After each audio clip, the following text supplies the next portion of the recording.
Good evening, folks, and welcome to the Thursday night edition of Ridgecrest Talk. I'm Al Huey, along with my partner, Robert Eierman. And guess what?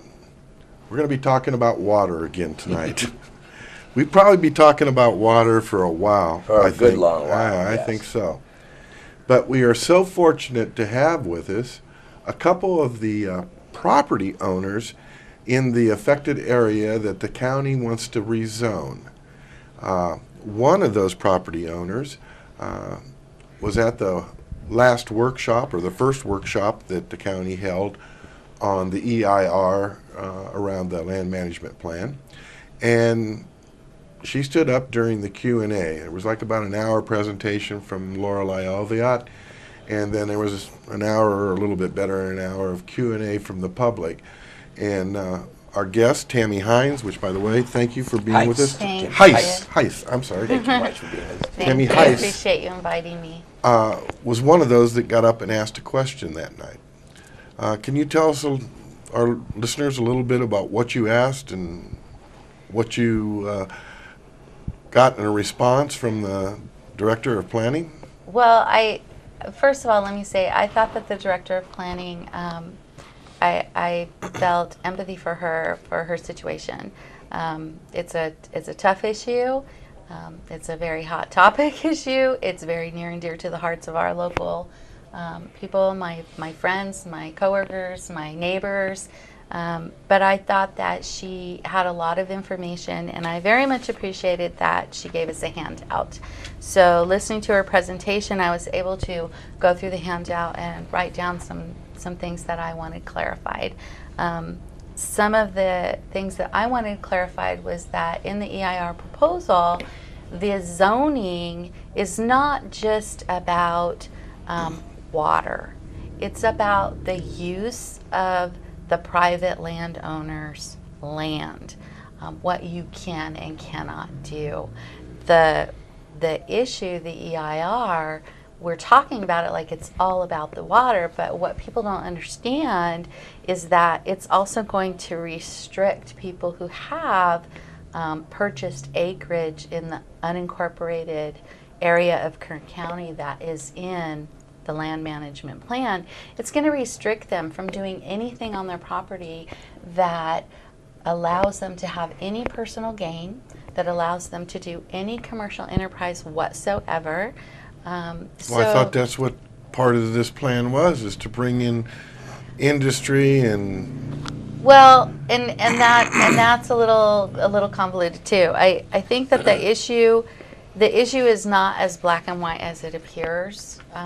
Once I attended the workshop, because we received the infamous blue notice in the mail, as did 18,000 people in the Indian Wells Valley. And when you first get the blue notice, it tells you that you're going to be rezoned, but it doesn't say anything in this blue notice that you're going to be restricted to what you can and cannot do in your private land.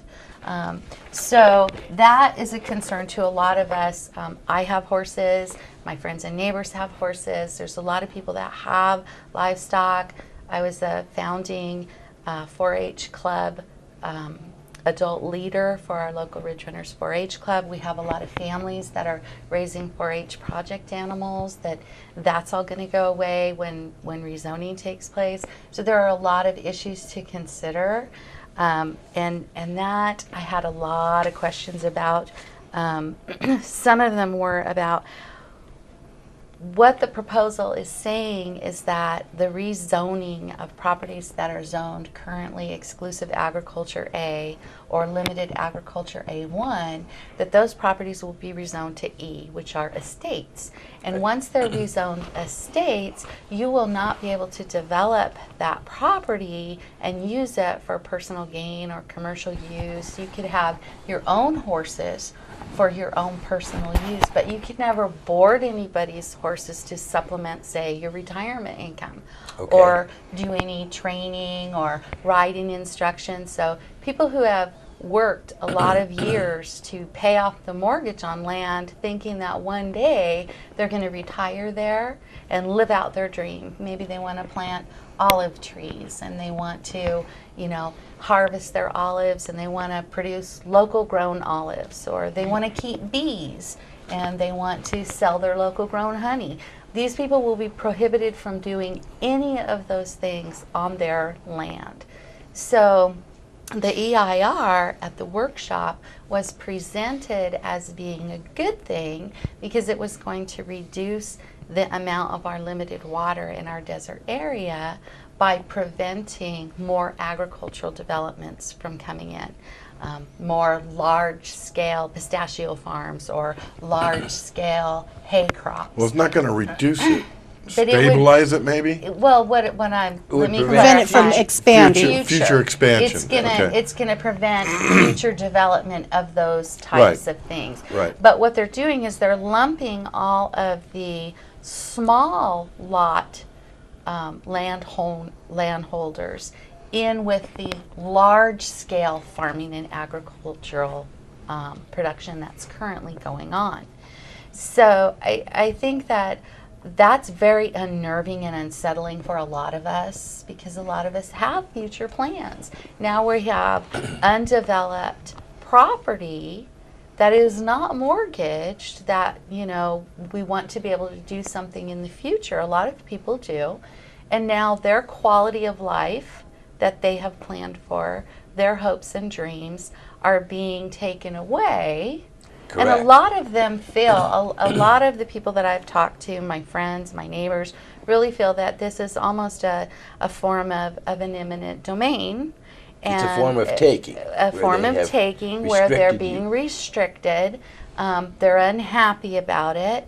And yet, from the county's perspective, the county is standing on this foundation that they can rezone based on a health and safety code, because they need to ensure that the people who live within the city limits of Ridgecrest and those who are supported by services in the city of Ridgecrest, the hospital, the police department, the fire department, that they will have ready access to water when they turn on their tap.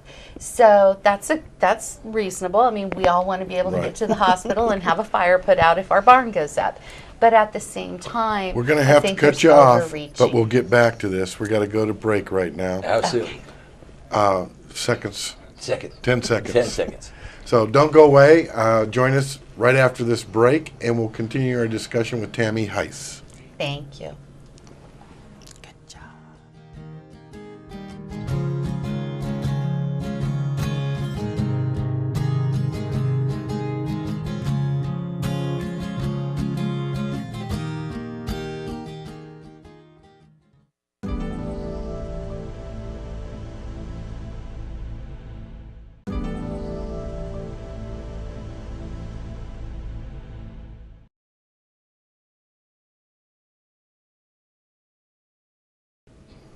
And welcome back to the Thursday evening edition of Ridgecrest Talk. I'm Robert Eierman, along with my other host, Al Huey. We, excuse me, have with us Tammy Heiss, and we forgot to introduce at the first segment. We also have Lynn Loscar.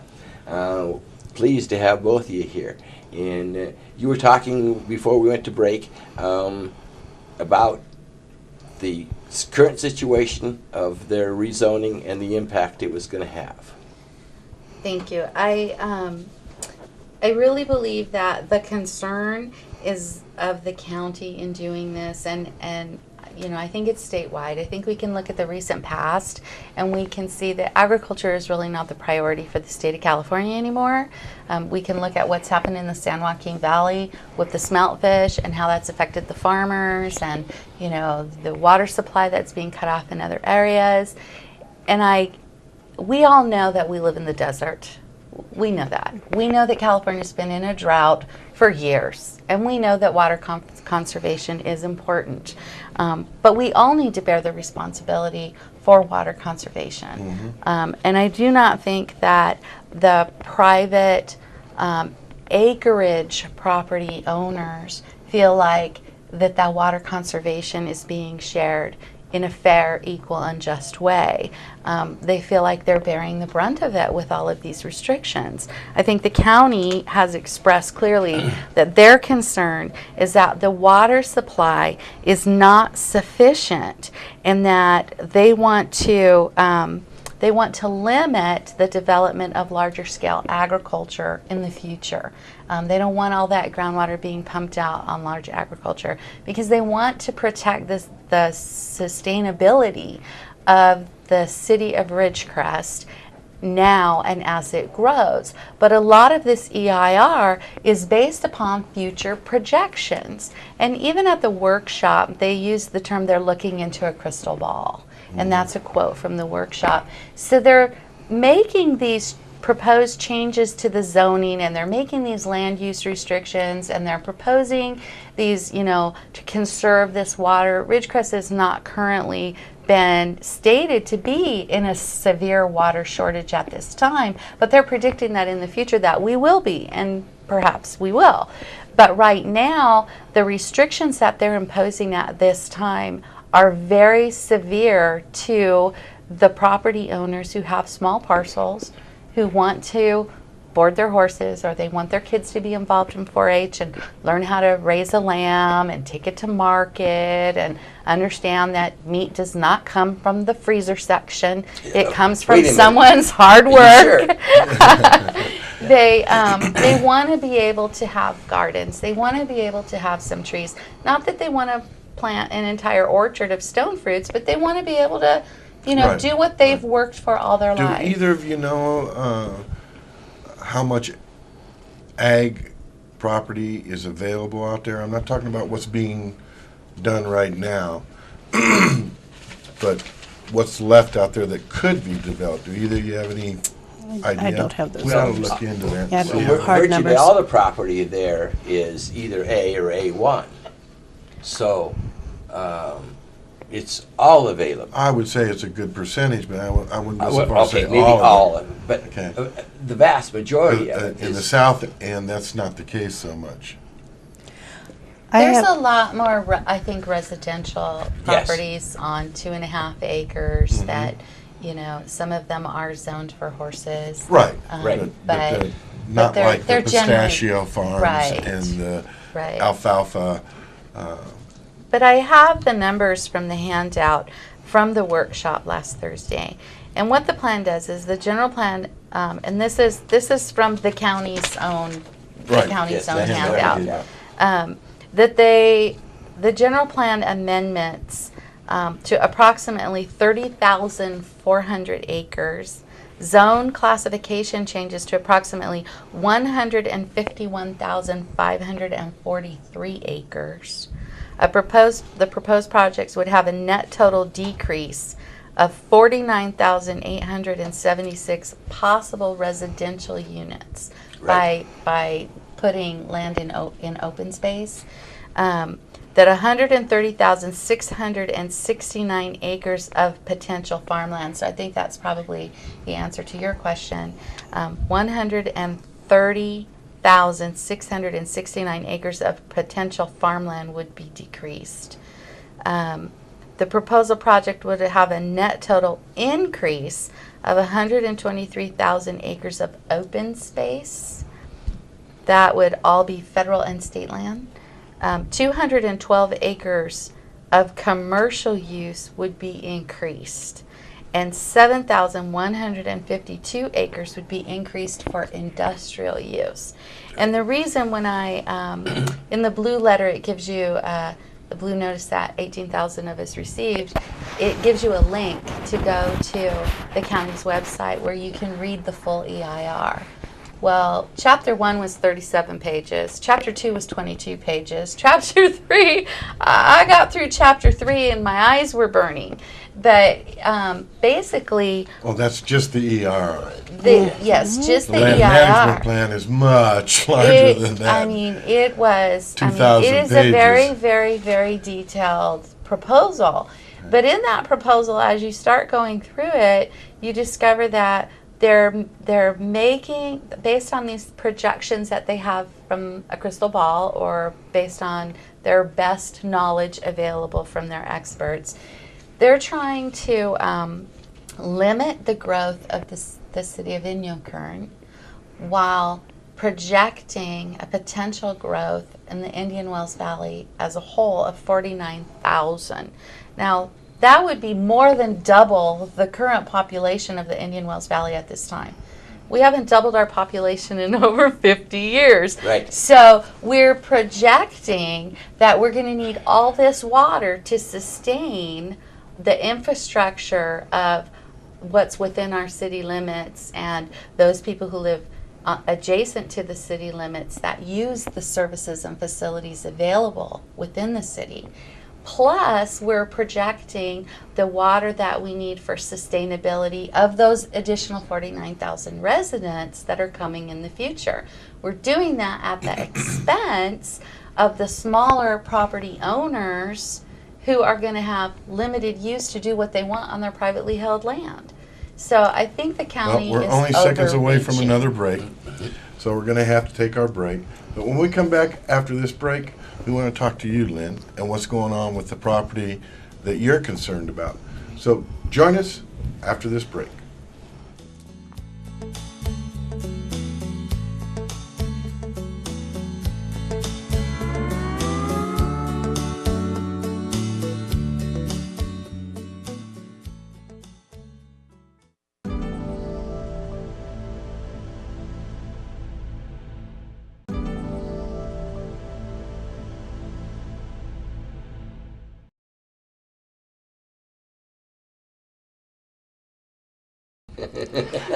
Welcome back to Ridgecrest Talk, the Thursday night edition.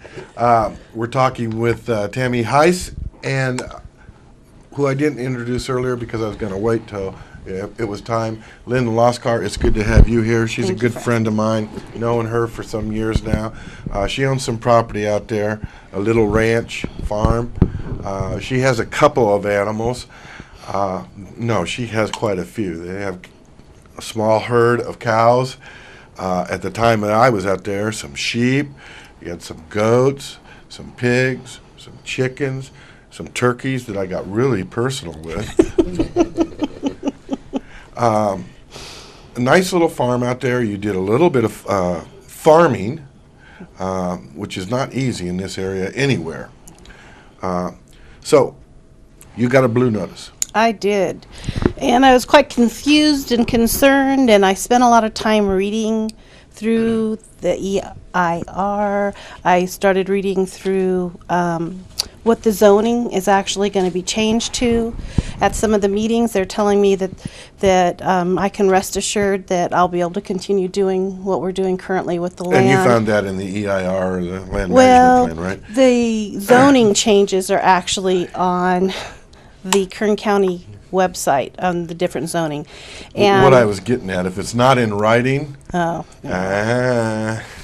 well, it it was interesting to me because the things that they talked about why they were doing this was trying to bring the balancing the land uses to reduce future water consumption and implementing compatible land use for noise and safety in conformance with the air installation compatibility use zone study amendments. And we bought the land out there. It's near the airport. We knew that. It's near the base. We've known that. I mean, we have a total of 5 generations, 2 before me and 2 after me, that have been in this valley. Having the jets fly over us is part of our mission, life, yeah. you know. I still don't understand how they make the connection of trying to change the zoning to accommodate these things, because we don't have the jets flying over us currently. You know, if there's some thing on the books that they're wanting to change that, I'd prefer that they just come out and say, hey, you know, we're making these changes. Don't come and change my land. You know, we specifically bought out there so that the girls could have their horses and we could ride, you know, out in the deserts. and you guys prefer to eat organic. Yeah, well, my husband's a cancer survivor, Right. so he really isn't supposed to eat meat from the grocery store. So Right. if we don't grow it ourselves, you know, he's not supposed to eat it. Right. And so, you know, that's literally taking the food off of our table and jeopardizing my husband's health. And to take that ability for us, I mean, it's not easy. It's hard work. you know, yeah. and I can contest to that. I had So- a couple turkeys out there that I dealt with. and I think the other thing that bothers me is we really had an idea of having this be a multi-generational thing, you know, whether it was where the funding came from, where we're passing it on for our legacy for our children and now our grandchildren. There's Not only so that, you have quite a bit of an investment there. time, I mean, labor. I saw how it grew. I was amazed. You know, I was out there one time, and you'd have a few of these, and go out the next time, and there's more, and there's more, and there's more. So you have had quite an investment out there growing that. Oh. So Well, that's all going to be taken away if they're successful with getting this approved. well, I hope that they aren't.